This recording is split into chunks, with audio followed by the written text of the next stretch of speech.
are she, her. I'm the moderator for today's session. In today's session, we're going to learn about how multidimensional identities impact inclusive environments and opportunities to support inclusion in the workplace. Intersectionality is an important topic for everyone to understand. It's a framework for understanding the complex way that many aspects of people's identities overlap, including their race, gender, sexual orientation, class, and more.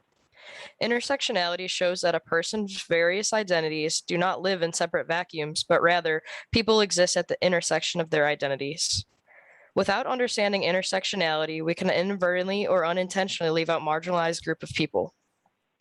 It's also important to note that our identities and statuses intersect. We experience various degrees of privilege and oppression. In the wheel on the right, you can see some of the dimensions within our society that give us power, as well as areas that you become more marginalized in. Some of them can be identified on a first look, and some of them are something that an individual would need to share about themselves for you to understand where they are on the power wheel. I'm sure as everybody looks at this wheel, they notice that there's some items where they fall right in the center of that circle as power, and there's some where you veer off to the ends of the circle. Personally, I have a few where I fall directly in the circle of power, where such as being white, being a citizen, having post-secondary education. But then on the contrary, I also have sections on this wheel where I start to fall to the outer edges. These sections are ones that you wouldn't know just by looking at me, and they come from me sharing my authentic self. The two that stick out most to me are mental health as well as sexuality. Again, upon looking at me, you wouldn't really know where I fall on the wheel for either of those, but I do identify as bi and vulnerable to mental health with some previous issues with addiction. So those are items where I may look for others to kind of guide me that might have more power than I do and really try to support me bringing my authentic self because they allow me to show up that way. And the main reason that we wanted to share this with the group is just so that everybody could kind of understand those areas where you do have power or that you may be more marginalized and really understand where other people around you might be on that power wheel. We want to emphasize that if you're in that center of this circle and you have that power, use it. You're the people that allow others to bring their authentic selves. And we're going to kind of continue a little bit forward with that. And before shifting to our panel, I do want to recognize the three pillars and key drivers for inclusion, which are allyship and empathy, authenticity, and social impact. So as you guys know, in today's session, we're going to focus on authenticity. Authenticity is the degree to which a person's actions are congruent with our beliefs and desires, despite external pressures to conform. When you are in a marginalized group, the outer edges of those circles, when your identity is closer to the outer edge of the wheel, that you did see in that previous slide, you're going to have less power and less privilege and the pressure to conform to those that are on the inner circle. With that in mind, our panel will discuss the intersections between various backgrounds and the LGBTQIA plus community and their stories and how they bring their authentic selves to work. I am joined by an awesome panel today from a variety of diversity dimensions and really look forward to welcome you into their stories. Panel members, we're going to go left to right on the screen and walk through everyone's introduction. Please introduce yourself, let me know where you are located, explain your day and gay job, tell us about what motivates you and inspires you, whether it be within the Lockheed BRG or just in the company. And finally, be sure to include what diversity dimensions you associate with or personally embody. So Henry, I'll kick it off to you. All right, good day, everyone. Welcome to Summit. I'm super excited to be here today. And my name is Henry Liu. My pronouns are he, him. And my day job is that I'm a subcontract manager at one of our business areas called Missiles and Fire Control out in Dallas, Texas. And for my gay job, I am the Lockheed Martin Pride Council Vice President. And something that inspires me at Lockheed Martin is that I'm a huge aerospace geek, so I love all the product we make and the technology and all of that. But at the end of the day, it comes back to the people. We are a global company, and we have over 110,000 people strong. And that means that I get to collaborate with people from all over the world. And hearing their background, hearing their stories, that's the most worthwhile aspect of it. And going one more layer deeper is that pride. There's a huge sense of community and belonging. I'm excited to share the stage with some of my chosen family here. No matter what we do, we don't see each other for a couple of months. We could just pick things up and pretend pretty much it's a chosen family right here. So, and last thing is that I'm able to bring my full authentic self to work on a regular basis. So, hand it over to Stephen. Thanks, Henry. My name is Stephen Martinez, and my pronouns are he and him. I reside in Dallas, Texas, and I work for Aeronautics Division for Lockheed Martin out in Fort Worth, Texas. My day job is an operation engineer within our supply chain management organization, and my day job is I currently serve as the Aeronautics Pride BRG chair. My diversity dimensions are I'm gay and Hispanic, and something that inspires me and motivates me to do the work that I do at LM and for the BRG is a quote and advice that I've been told a time or two, which is get into the habit of asking yourself, does this support the life I'm trying to create? I think that we all have power to create the life that we want by the things that we do, the way that we think, and how we spend our time. So I hope I spend my time doing something meaningful and purposeful that creates a positive space, not just for myself, but positive spaces for others around me.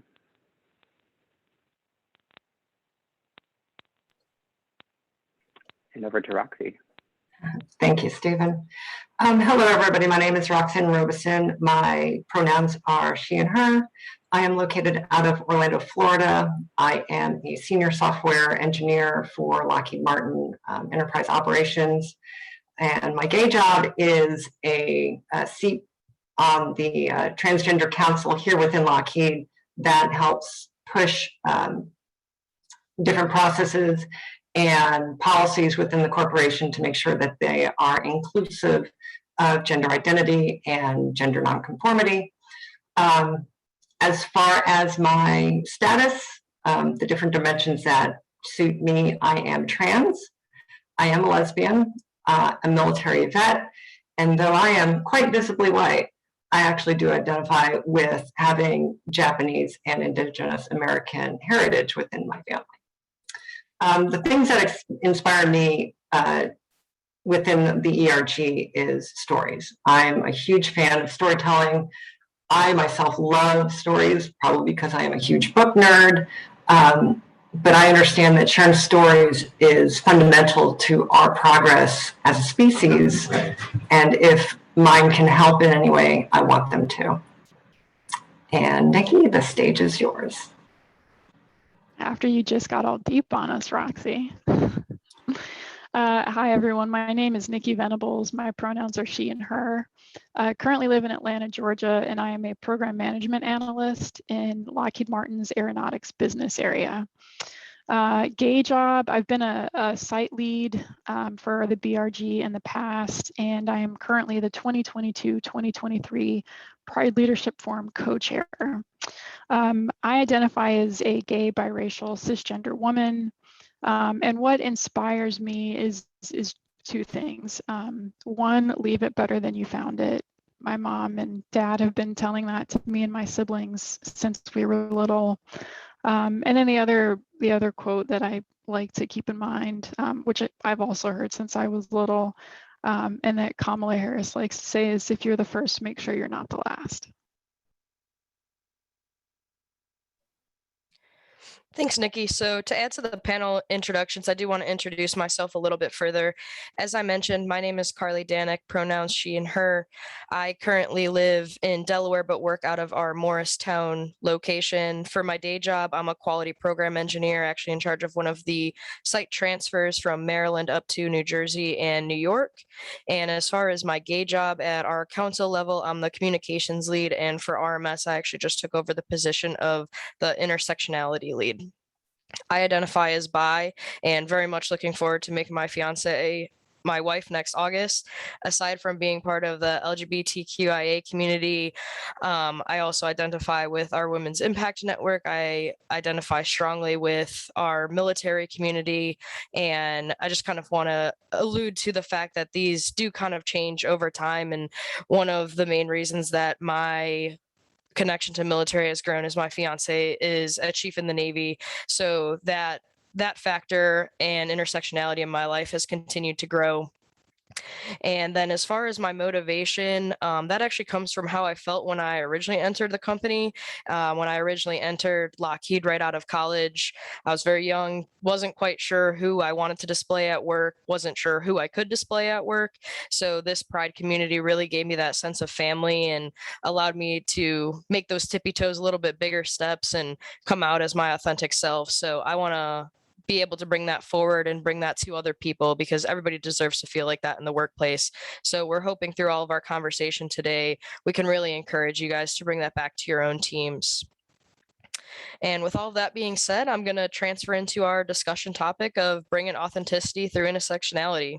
Before we dive into hearing the panelists' stories a little bit further, I do want to emphasize that we want to hear from you too. So we're sharing our stories, but we want to hear your stories in the chat. And we especially want to hear any questions that you guys have for us. So any questions that you guys think of along the way, please feel free to post them in the chat and we'll try to get through as many as we can by the end of our conversation. So first question, I'm actually going to ask all of our panelists. So first question I want to ask is, with Nikki going first, have your connections to your elements of diversity changed over time, or does it change with certain situations? How does that impact how you act or how you interact with others? Yeah, thanks, Carly. So as I mentioned in my intro, I identify as a gay biracial woman. For me as an adult, it's less about changing over time and more about changing situationally. There are some times that all of who I am is front and center. So say I'm on a road trip in an unfamiliar area, you can literally take your pick about reasons that I might feel unsafe. Could be because I'm a woman, a person of color, because I don't present in a traditionally feminine way. But even in my day-to-day life, it's never far from my mind that there are lots of reasons that someone may not like me and that my physical or emotional safety could be threatened. I was on a vacation with my mom recently in a part of Tennessee, and we went out to breakfast. And when we were leaving, I just asked her, "Do you ever get worried that people might spit in your food?" And she just said, "Yeah." And like that was all that we had to say because she understood why I was asking that question. And then other times there are some aspects of my identity that might feel less controversial. So, say I walk into any given church, the fact that I'm a woman is probably going to stand out a lot less than the fact that I'm a gay person of color. Or at Pride events, obviously being gay is not a big deal. It's celebrated, that's the whole point, but maybe I don't see a lot of other women or especially a lot of other people of color at the event. So this doesn't necessarily change how I act or interact with people, but it does mean that I go through my daily life on guard, always looking for signs suggestive of either safety or threat. And because I'm so used to this, I generally don't even notice that I am on guard. What I tend to notice is when I'm in situations when I realize that I can let my guard down and you feel that weight has been lifted. Thanks, Nikki. I'm going to hand it over to Roxy. Thank you, Carly. So for me, the answer is both. Obviously, we all have the capacity to change and readdress our identities and come to terms with who we are within ourselves. And a lot of that takes time and learning and uncovering things, especially if you're going to therapy. For myself, this came about in uncovering deeper emotions that I held within myself through a therapist, through a licensed therapist. And as new information came about, and as I got older, I incorporated some of those identities within myself as authentic to me. But there are truly instances when that connection is either bolstered or contested. Being trans and a lesbian, you feel that pretty hard. We make great friends, we really do. The trans community, especially transgender women and lesbian community, as far as I've seen, we make the perfect friends. But when it gets beyond that, you start uncovering this transphobia that's prevalent throughout the community, and it tends to rear its ugly head when you start thinking about romantic intentions. I felt I've had to recloset one aspect or another, more so within the community than besides it, especially when going after romance. Hopefully that changes. I want stories like this to change, but I definitely feel it's both. I definitely feel like there are situations that will make you want to hide, and then there's situations that will make you feel like you're empowered with who you are. And not to get too emotional about this. If we're kinder to ourselves in our own community, I think that's going to show a lot for folks that are not within it. It starts with us. Thank you, Carly. Thanks, Roxy. I'm now going to hand it off to Stephen.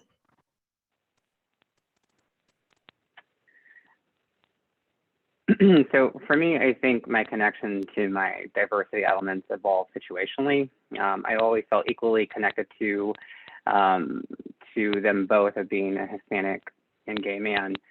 Although growing up, it did take me time to understand, why I felt different, or, why I even got picked on, or what it meant to be attracted to the same sex. But despite all of that, I still lived my life the way I felt to do so naturally, and felt it was the right way. But when I think about like issues and situations, even things as large as, global LGBTQ issues or migrant issues, they pull on my diversity elements in a different kind of way, and they allow me, what makes up who I am allows me to look at these from a different perspective and through different lenses. That's not to say that our elements are independent of one another. I think collectively they make up who we are. And so the only real way that I could answer that second part of the question of how does it impact how I interact with others is that it reminds me that we are all connected in one or more ways, and those commonalities should help bring a better understanding of how we interact with one another, should bring a greater sense of empathy to other people's situations. Because again, at the end of the day, when you look at that diagram that we showed you before, surely we all are not that different at the end of the day, and we are connected in some way or another. Thanks, Stephen. I'm going to hand it off to Henry. All right. So before I dive into this, I did forget to share my diversity dimension. So I am gay and Chinese. So going back to the question from my end, my elements of diversity have changed over time. Something I realize is that people do grow and change, and no matter how big or small, some might be little steps, some might be giant leaps. But a little bit background on myself, I am actually originally from California, moved out here in 2017, so shortly right after the 2016 election. So from my end, it was very fearful because of California is a little bit more liberal versus Texas is a little bit more conservative.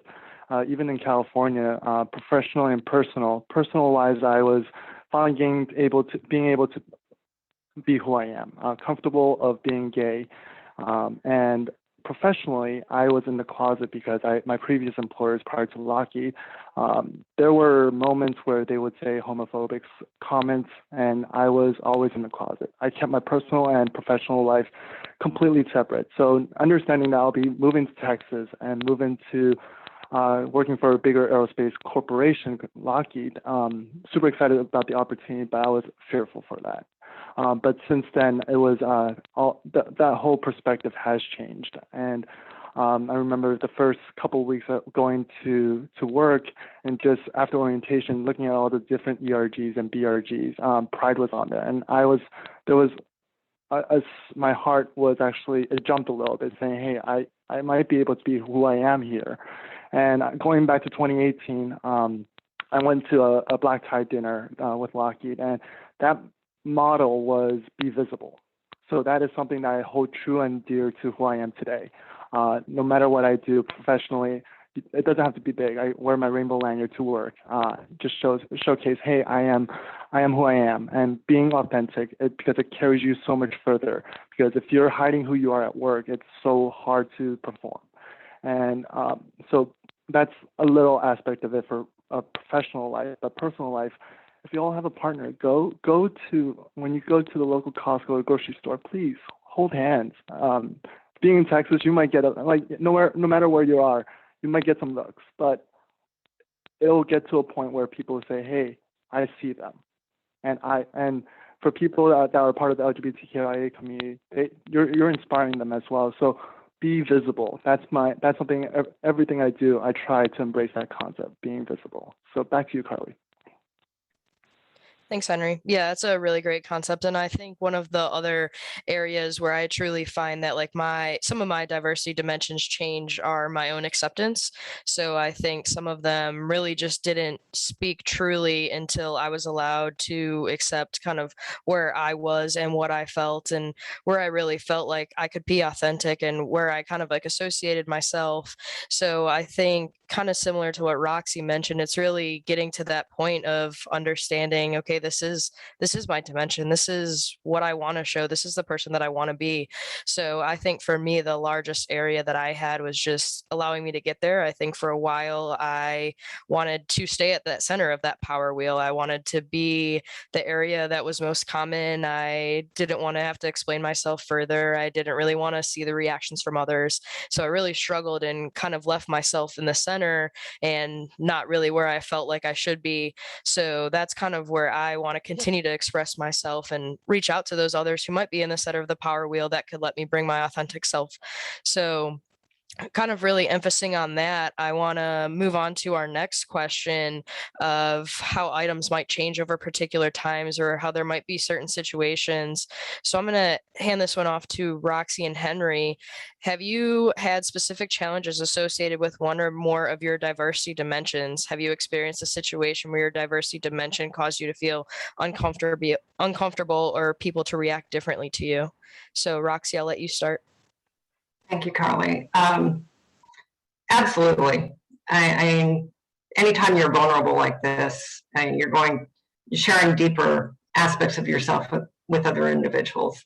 Uncomfortable is good, and uncomfortable means growth, but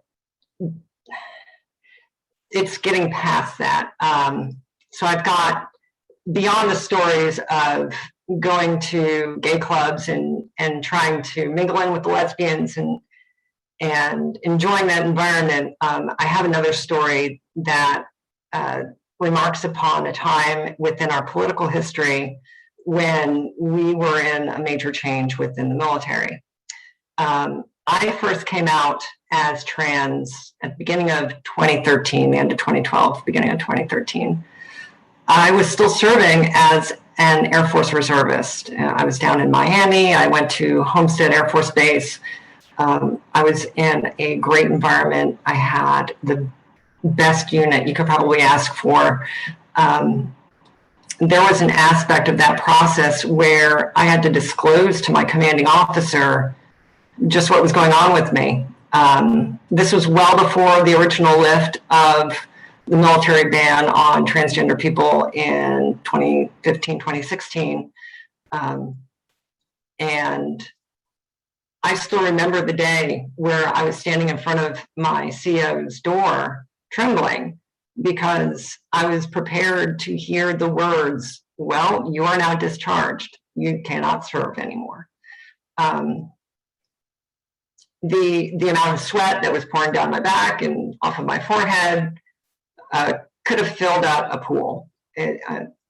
Having your earth, your earth shattered by this idea that you now need to be authentic in a place that could potentially upheave your entire life, your entire well-being,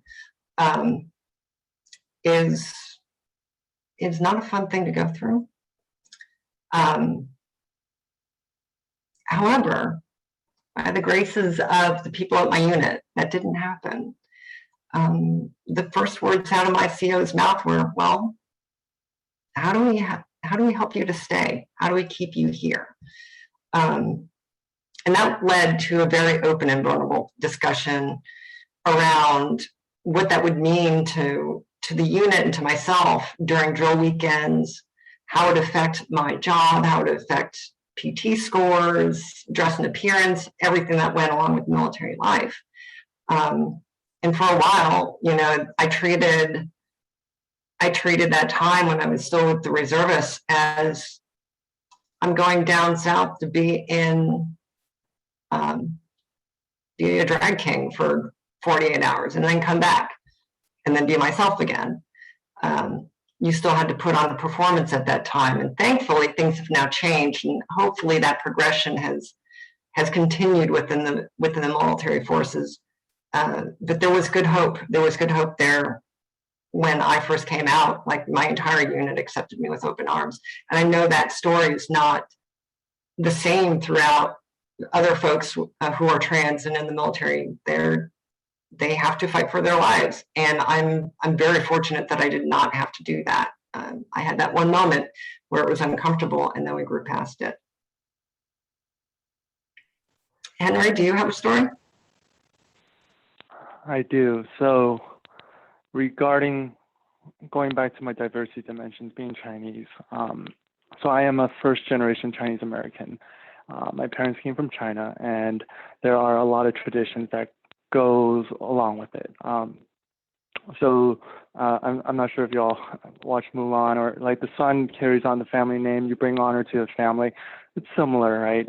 My parents, I have two sisters. We're all 1 year apart. I'm the youngest. So you can totally see that, hey, my parents really wanted a son to carry on their family name. So finding out that, hey, I'm gay, and did not really know like throughout high school, but it's mainly throughout college, being able to explore that as that diversity dimension, it brought a lot of struggle, to a point like it's do I go back, do I just be in the closet throughout my entire life, just make my parents proud, or do I be who I am? And I chose that happiness aspect of things. And traditions, I think traditions can change. From my end, we're in 2021, and there are a lot of different ways to have a family.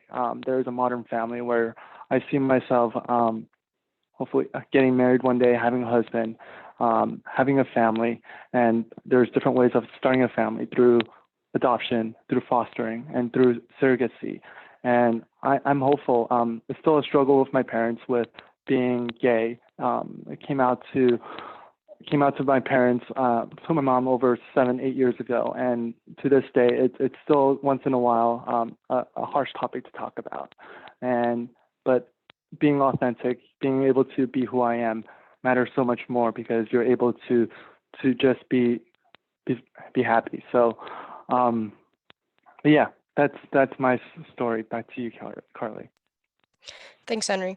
All right, the next question I'm going to hand off to Nikki and Stephen to really focus on the dimension of the LGBTQIA community. How has your diversity dimension changed how you show up within the LGBTQIA plus community? So Nikki, I'll start with you. I think for me, it's important for me to be visible, to help others see that it's safe and that there's a space for them. I've had the experience most of my life of not seeing folks who look like me or are like me. Like from the time I was a little kid, in school, in the neighborhoods that I grew up in. So I know what that feels like, and I don't want other people to go through that. So like I said, I really do want to leave the world better than I found it, and I try to make sure that others don't have to have the same experiences that I've had throughout my life. So I don't always get it right, but knowing the power of allyship, I try to be a vocal, active ally to others within the LGBTQ plus community and beyond. Thanks, Stephen.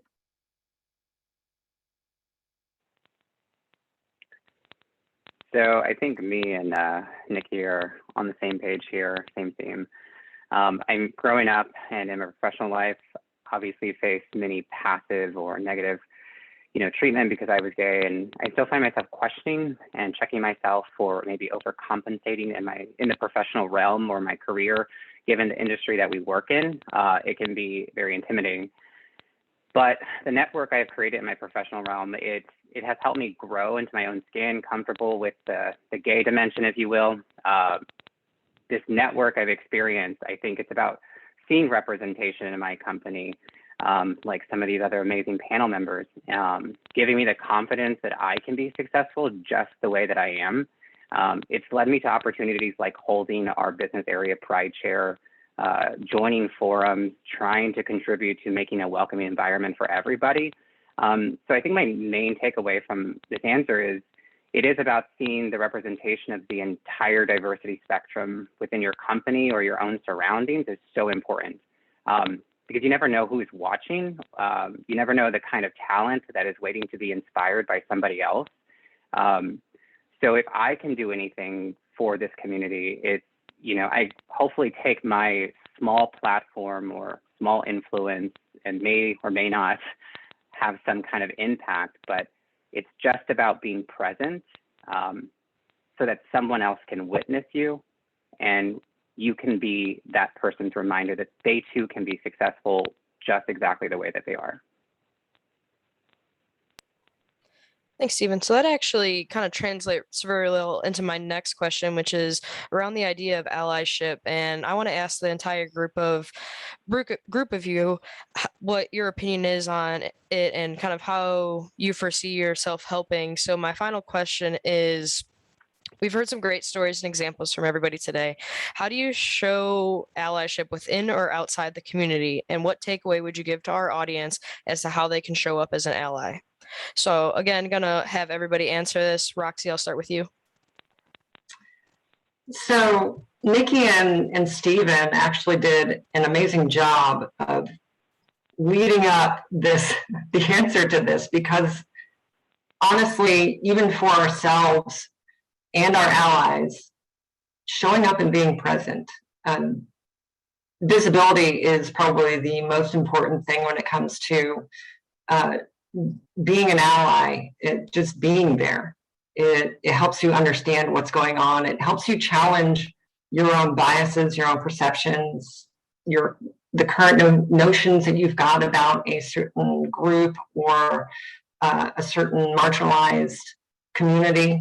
Do it continually, because our needs are constantly evolving along with us. So what was the norm maybe about 30 years ago has changed. So constantly challenge your notions, constantly challenge your biases, even for yourself, even within the community. I mean, taking a step back and looking at yourself in full helps you be present for others to see you. Thank you, Roxy. Henry, I'm going to hand it off to you. Okay. Regarding allyship, I think there's multiple layers to it. I think at least from my end, I think the first layer is yourself. So first of all, just be authentic.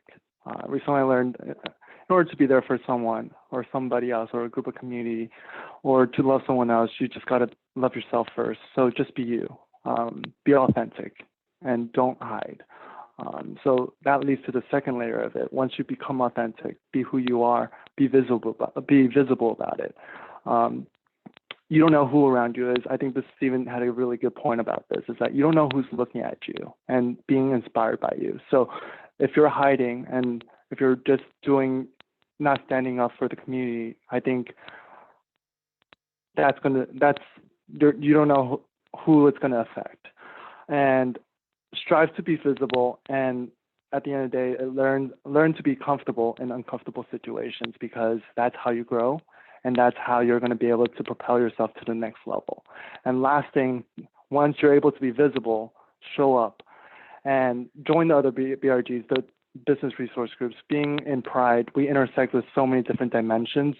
We're able to connect with so many people out there. So join the other business resource groups, and that's the easiest way to spread awareness, and we are stronger together. And I think that is my takeaway for the group here. Thank you, Henry. Nikki?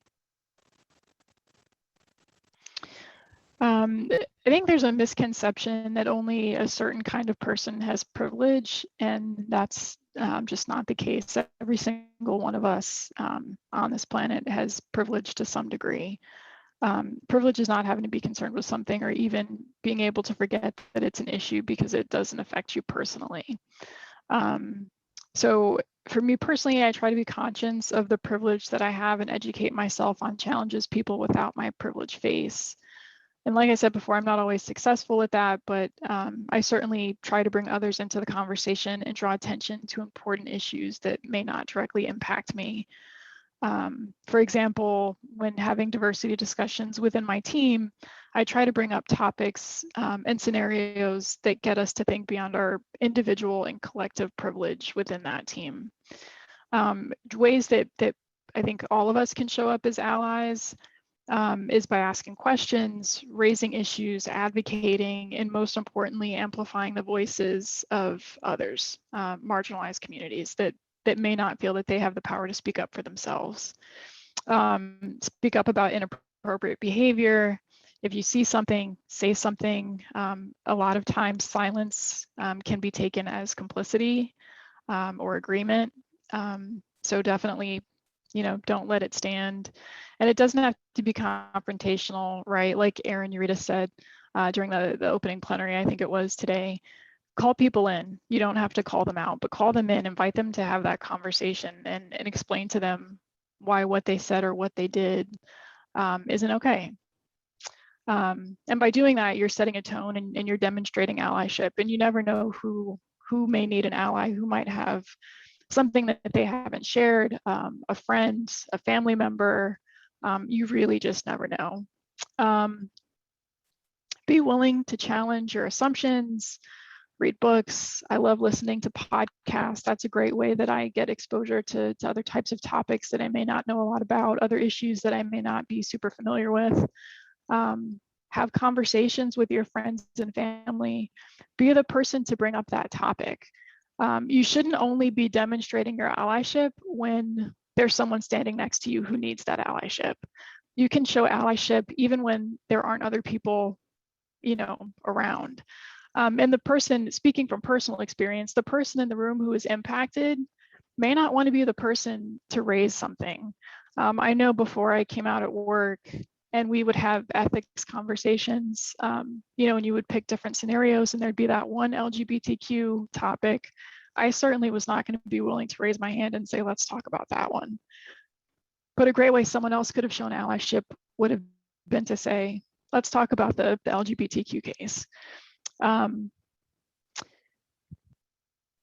And then, like Henry said, challenge yourself to be uncomfortable. It might be scary, but if you're coming from a genuine place, in my experience, people are not going to give you a hard time for asking a genuine, authentic question coming from a place of wanting to learn and understand. And then lastly, and someone actually mentioned this in the chat, try to use inclusive language. I know I'm really bad about saying, hey guys. I've been saying that since I was a little kid, but I'm really trying to work on it. So use inclusive language, instead of saying, what are you doing for Christmas? Say, hey, what are you doing, over the winter break, or what are you doing for the holidays? Instead of saying, what's your husband's name? What's your partner's name, or what's your spouse's name? Little things like that can give people the opening in the space to feel like it's okay for them to be 100% whoever it is that they are. And then the last thing that I'll say, and I know I'm a little bit long-winded on this question, the last thing I'll say is that just recognize that people are in different places in terms of their understanding and their comfort level, and that's okay.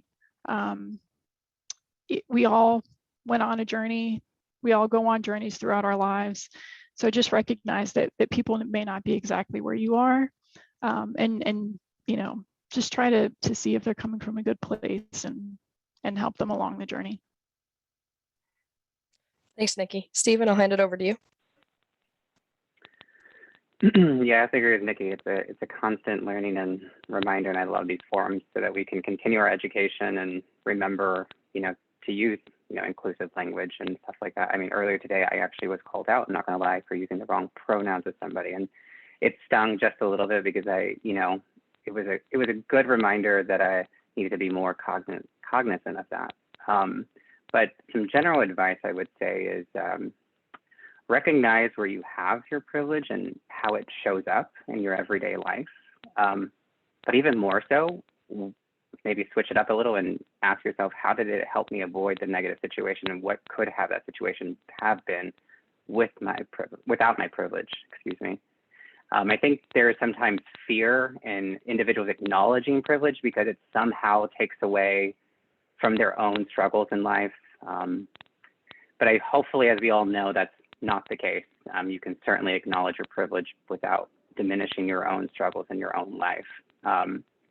And the second takeaway is to try to create spaces where there's a diverse group of identities or a diverse group of mindsets, not only to challenge yourself into growing and putting yourself in uncomfortable situations to grow, but also to help others grow, invite people to those kinds of spaces, be the person that develops those spaces and creates opportunities for others to learn more. And so, when I think about this question, it obviously makes me think about my upbringing, growing up in a very strong, traditional Hispanic culture, neighborhoods, family. But although I never can say that I faced extreme prejudice or judgment because of, where my family came from or where I lived, but I do know others that have faced harsh stereotypes and have maybe been feared into silence because of the way they look or where they grew up. So being grateful for that, I feel the need where I need to speak up when it comes to educating people on my culture or tearing down typical stereotypes. So every day I try to remind myself of my own takeaways, which is to create space for everybody, to recognize my own privilege, especially for things that I could have two-faced, being a Hispanic man. Thanks, Stephen. So when we were planning with this group, I said that I would provide my feedback last. I will never again volunteer to do that because this group did a phenomenal job at capturing pretty much all the items that I would have mentioned. But I did want to expand a little bit on what Nikki had said. So for those of you who might have missed the comment in the chat was, "Hi, a suggestion, please try not to use the word guys. Y'all or everyone or anything else would be preferable." So I am awful at this and I do it without realizing it. And one, being that ally is sending that message. So that's something that everyone could have been quiet about. Instead, someone sent it in the message so that now all of our panelists could be aware of it and try to be more cognizant as we're talking through our other items or answering other questions. So be that person to step up and say, hey, maybe try this. And that was done in such a great way to just kind of make us acknowledge what we were saying and what we maybe should be saying as opposed to kind of where we were at. So truly being that person that isn't afraid to step up and say, hey, like maybe try it this way. And secondary, so I just recognized it. I know Nikki recognized it. Don't be afraid to be that person to say, hey, you're right, I'm completely wrong. So I know that was definitely after my talking because I was certainly the one who said it. So just really be able to have that open personality where people can come to you and say, hey, I know you presented it in this way, like maybe you should say this instead. Really just be open to everything around you because regardless of how much we truly put into being an ally, there's still stuff we don't know. There's stuff that we don't understand about where people are coming from or how they might feel. So if you're closed off in a way of saying like, no, I'm a great ally and this is how I act and this is what I do, and no one can really bring that advice to you, you're really missing out on a huge area where you could become a stronger ally. And aside from that, I really also just want to echo Henry's point of bring your authentic self. If you can bring yourself, that's just going to allow the people around you to bring their self as well. And that's just where we all can become allies to each other and continue to move forward. So with that being said, that's all the questions that I had. And I do want to open it up to the group to see what questions anyone else may have. I know there has been some already posted in the chat, so I'm going to start with those. But if there's any other questions that you guys have, please post in the chat, whether it be through Zoom or on the Out and Equal forum, whatever works best based on what your computer is allowing you to do at this time. So I'll start with the first question. How have allies with more power and influence best leverage that within your organization to hear you, hold you space based on brought from the margins of the table? So does anybody want to start with that one?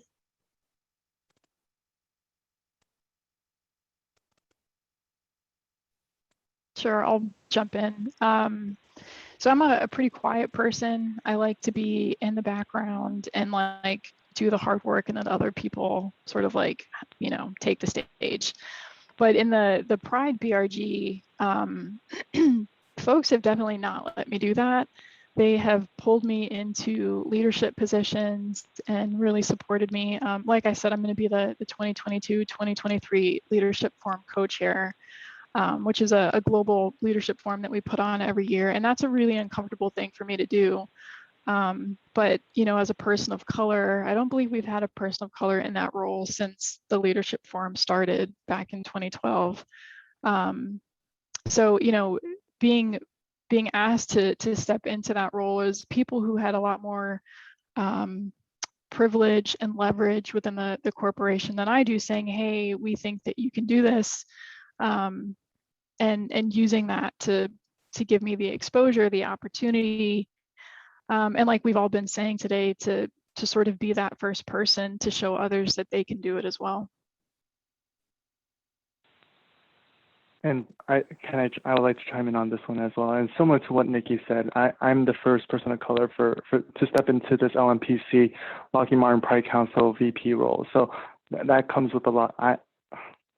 I'm really bad at public speaking and just doing all of this, but it challenges me to get into those uncomfortable situations.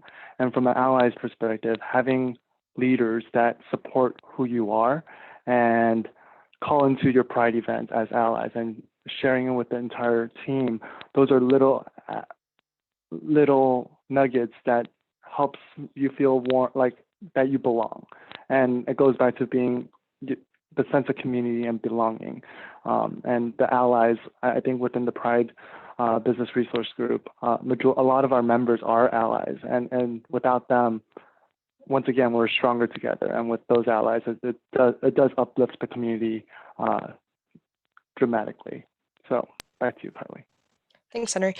So yeah, one thing I do kind of want to emphasize there, actually at our last leadership forum, we had more allies sign up than LGBTQIA members. So that's great to see. And that's kind of where it shows that everybody wants to allow others to bring their authentic self. And so, Nikki, I'm actually going to kind of hand it back to you because you mentioned the leadership forum. Can you explain a little bit more what that means to Lockheed and kind of how those forums are run? Because I know some individuals who might not be with a company would like to know what that looks like.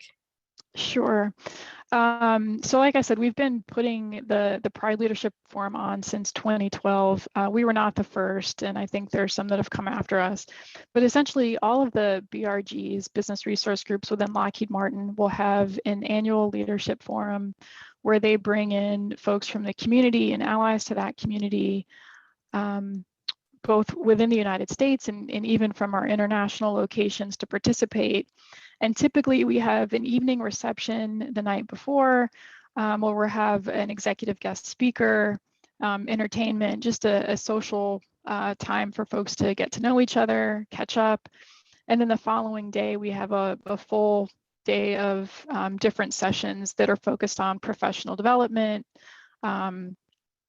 business topics, so helping us better understand Lockheed Martin's business and where we're doing and what our goals are, and then topics that are specific to that community or intersectional topics that may impact the Pride community and other BRGs. It's a really fantastic event. It's one of my favorite times of the year.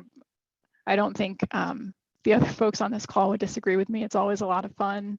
It's held at our corporate headquarters and our leadership center. Yeah, I don't know if I got specific enough on that, but yeah, all of our BRGs have it.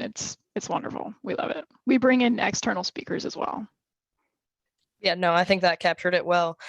So another question that came in is, I noticed y'all using the phrase I identify as instead of I am.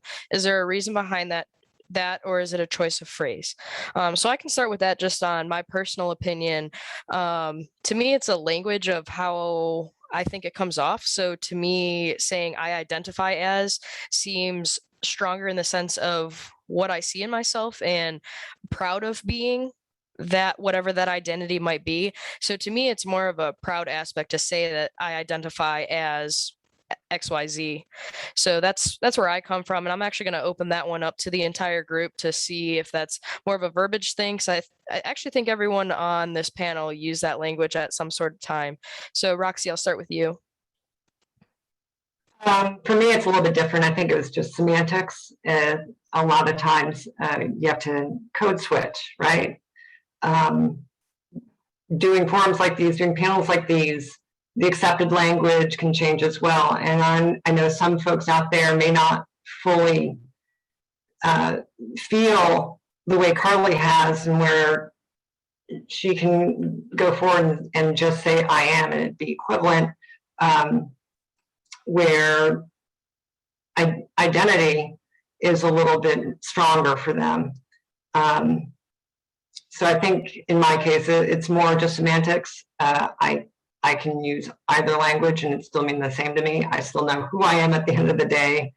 And like everything else, language will evolve and we may be using a different word in the future. But I think for now, identity is what a lot of people are drawn to. And in instances like this, where we're talking to potentially thousands of people on this call, you want to reach as large an audience as you want. Thanks. Henry, you want to add on to that at all? I think I actually use I am. I am Chinese, I am gay. And I think from my end, it's semantics.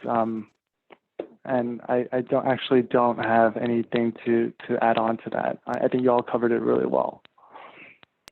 Yeah, I will. Can I jump in really quickly? Yep, of course, go ahead. Yeah, so I don't think we have time for this conversation, but it's one that I had earlier in the summer with my church group, actually.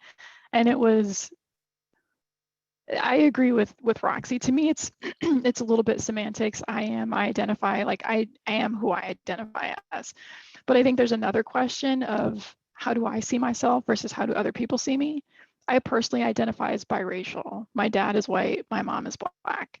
But when I step outside and I'm in society, I know that nobody sees me as biracial. They see me as a black person. So like I said, we don't have time for that conversation. I think it's a really interesting one that people should have at some point. So I just want to throw that out there, fodder for thought, how we see ourselves and how other people see us. I think, Stephen, you were going to say something? No, I think you hit it. I feel that when you use the word identify, it's a little bit of a deeper meaning. And my identity is who I am. I am, what I know myself to be.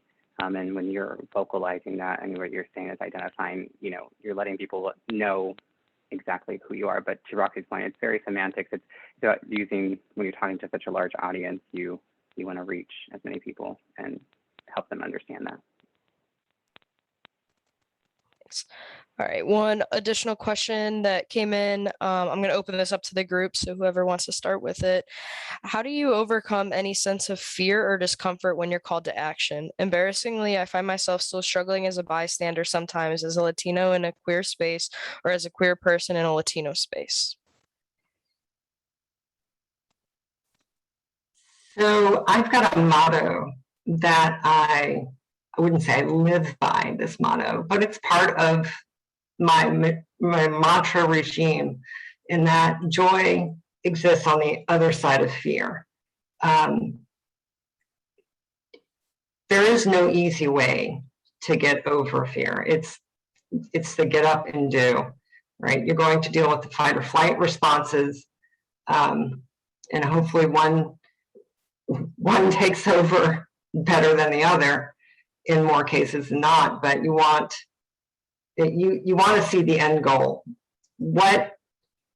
Put that vision in front of yourself.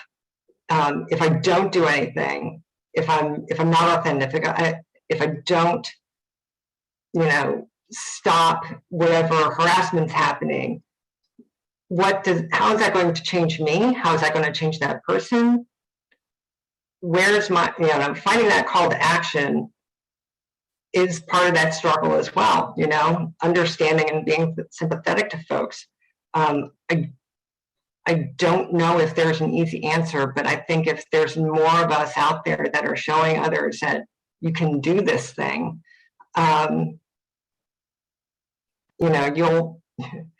you will create a much more steadfast community. And I will share one story, and I'll let Henry speak because I know he opened up his mic. When I first came out as trans, there was a group that a bunch of us put together here local in Orlando. It was called the T Network. It was actually founded by myself and a very fantastic woman by the name of Jeannie Lane Duncan, and a former Lockheed Martin employee by the name of Jennifer Kurzawa, and a handful of other people. And the idea behind this was to bring about that conversation of, well, what does it mean to be trans and in the workforce, and how do you navigate that through the business? How do you navigate that into your professional life without losing your job? And during those conversations, during those meetings, I've gone up and I've spoken about my story and said, well, this is how it worked for me, and it's worked. I've actually had people come up to me after those conversations and it's like, you know what, your story has brought to light the fight in me for myself. So I'm deciding to come out. I'm going to go talk to my manager tomorrow and let them know who I really am and start that process, start that conversation. And they already know they've got a friend that they can go to and saying, you know what, this didn't turn out the way we wanted. Can you help further? So being visible and helping and seeing other folks out there doing what it takes to get over that fear, and it's necessary. And hopefully that's the best advice that I can give. Henry, did you have a comment? Yeah, so I remember the first time going to like a Pride event, and I still remember how fast my heart was beating. And I think to answer that question, like lean in, right? The fear is always going to be there, but embrace it. And I think the first time you do it, it might feel really, really nerve-wracking, but it gets better. The more you do it, the more you stand up, the more you speak up and be visible, the easier it gets, because you're going to carve that, you're going to build that, you're building that foundation stone by stone. And I think that's important. Lean in, start thinking about that growth mindset. Like, hey, I cannot, but and use the yes and, right? I do a lot of yes and these days. Yes and I can do something else, right? You just be a little bit more, have that growth mindset and lean in. That's all that's my main takeaway is just lean in and embrace that fear, and you'll get over it. You'll be able to overcome it. Thanks, Henry. So kind of similar to the nice one-liner that Henry just provided, I want to wrap up by giving each of the panelists a chance to give their one ending quote of whether it be allyship or authenticity. I know I'm putting you on a spot a little bit here, but whatever that one-liner would be, I know personally mine is be comfortable in the uncomfortable. Really just challenge yourself. So Roxy, I'm going to run down the line. Sure. This is a quote, and you'll see it on my biography. If you go out to Out and Equal bios and you read mine, this is one that I read, or actually heard a couple of years ago. The wife of Patton Oswalt, Melissa McNamara, it's chaos. Be kind. And that's all you can do. I like it. Nikki.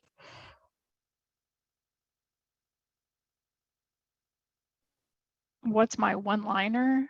Yep, your one-liner to end us out. Gosh, I wasn't prepared for this. I'll go with the mantra I used when I did my first triathlon, just keep swimming. Like it. Stephen?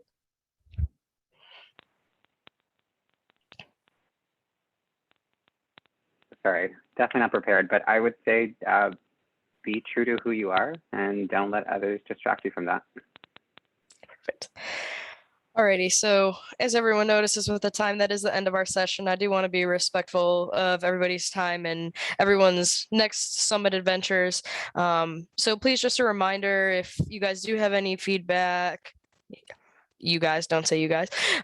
If y'all have any feedback, please do go fill out the survey. That way this whole group and our Lockheed group in general could just really work to continue to enhance any workshops that we bring to the summit.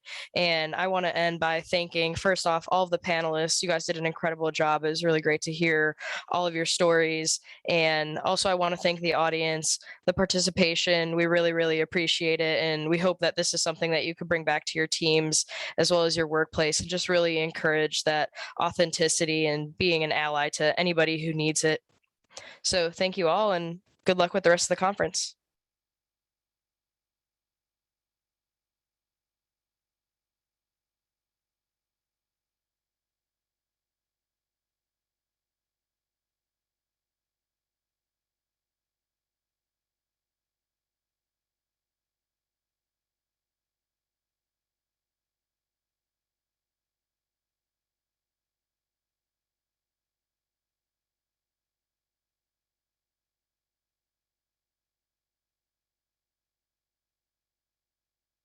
So I think at this point, and Nikki, I want to have that conversation, by the way.